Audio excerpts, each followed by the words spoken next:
The crowded Jerusalem streets teem with life, a vibrant marketplace bustling with activity under the bright Sunday.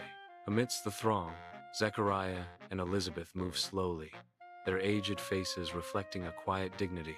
Kindness radiates from Zechariah's eyes, yet a shadow of sorrow lingers in his gentle expression.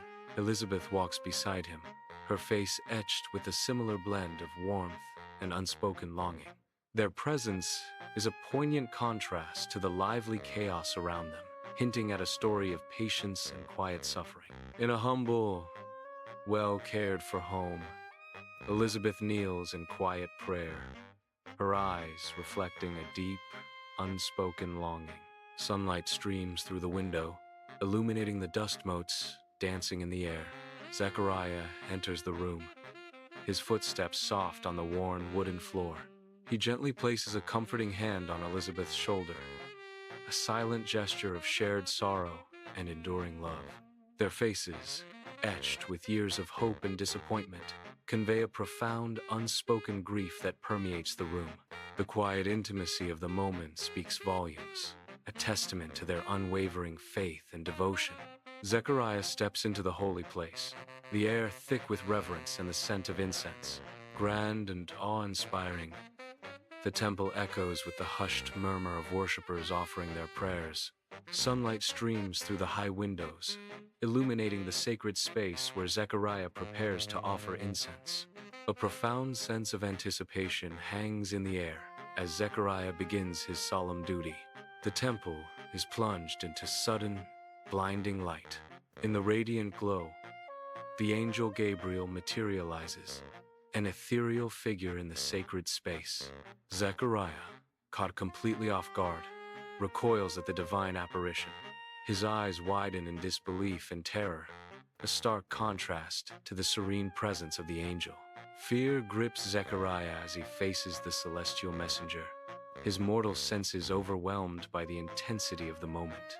Sunlight floods the ancient temple, each ray highlighting the silent dance of dust motes in the sacred air. Before the altar, Zechariah stands, his face a canvas of deep devotion and weathered time. A breathtaking vision unfolds as Gabriel appears, his presence radiating celestial calm. Zechariah's hands tremble, a silent battle raging between disbelief and overwhelming awe. Gabriel's serene voice cuts through the divine silence. "Do not be afraid, Zechariah. Your prayer has been heard. Your wife, Elizabeth, will bear you a son, and you are to call him John." Shafts of sunlight pierce through the stained glass windows of the temple, illuminating the scene with ethereal light. Before the altar, Zechariah stands, his face a mask of disbelief and confusion as dust motes dance around him. He gestures weakly, his voice trembling as he questions, "How can this be?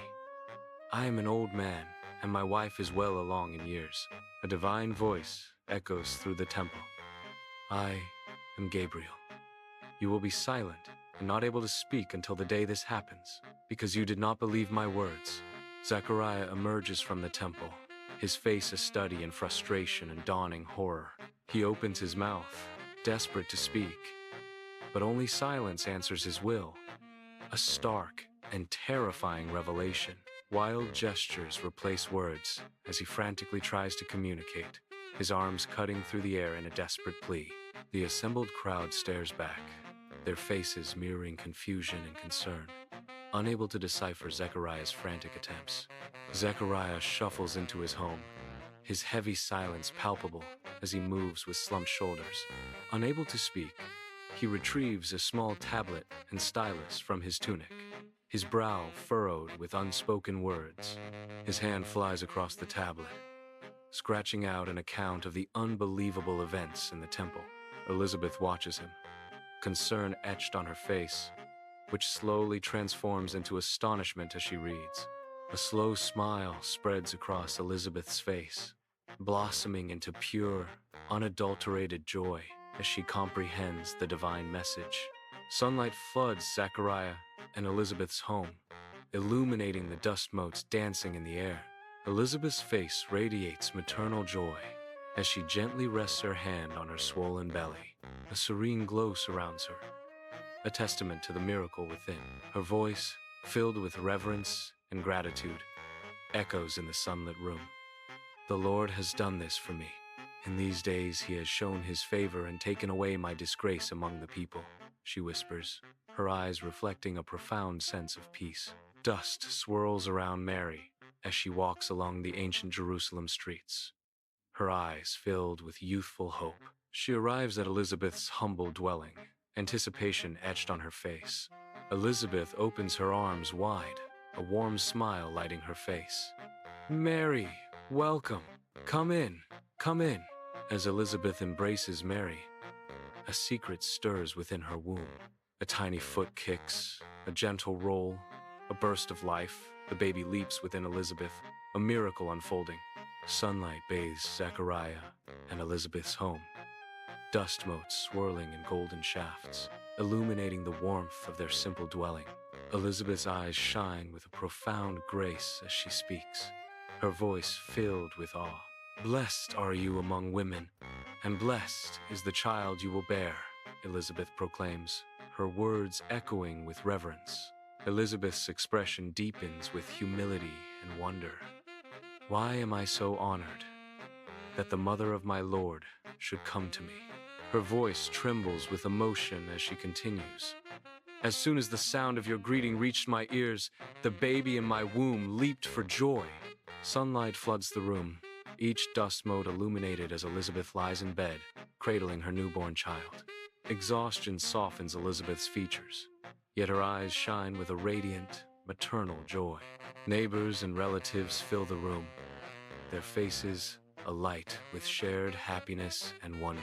A collective warmth envelops the scene, celebrating the miracle of new life in Zechariah and Elizabeth's home. Under the bright village sun, relatives gather, their faces a canvas of anticipation for the sacred circumcision. A ripple of voices courses through the crowd, each suggestion a thread in the rich tapestry of their heritage. Let us call him Zechariah, after his father.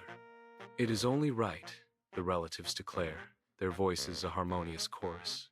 A profound silence descends as Elizabeth steps forward, her gaze resolute against the tide of tradition. Her voice, a lone, clear note, cuts through the expectant air. No. Hushed whispers fill Zechariah and Elizabeth's home as concerned relatives gather, their faces reflecting worry. Zechariah, unable to speak, gestures weakly, his eyes filled with unspoken thoughts. Trembling hands grasp a writing tablet and stylus, a desperate need to communicate overcoming his weakness. With painstaking effort, he etches the message, a profound declaration emerging from his silence. His name is John. In Zechariah and Elizabeth's home, a profound silence breaks as Zechariah's mouth opens in astonished awe. His tongue, long bound, is suddenly freed, the first words tumbling out as a heartfelt praise to God. The air crackles with divine energy as his voice fills the room, a testament to a miracle witnessed. A wave of astonishment washes over the faces of the relatives, their eyes wide with disbelief and wonder. The small home transforms into a beacon of divine revelation. The impossible made real before their very eyes. Bathed in the golden light of day, Zechariah stands in a vibrant field of wildflowers, holding baby John close to his heart. He lifts his gaze towards the heavens, his eyes reflecting profound gratitude and awe. A gentle breeze rustles the wildflowers around him, carrying the scent of life and promise. With heartfelt emotion, Zechariah proclaims, "Praise be to the Lord, the God of Israel, because he has come to redeem his people." His voice resonates with the weight of prophecy fulfilled, echoing through the serene countryside. He has raised up a horn of salvation for us in the house of his servant David, Zechariah declares, his words painting a vivid picture of hope and redemption.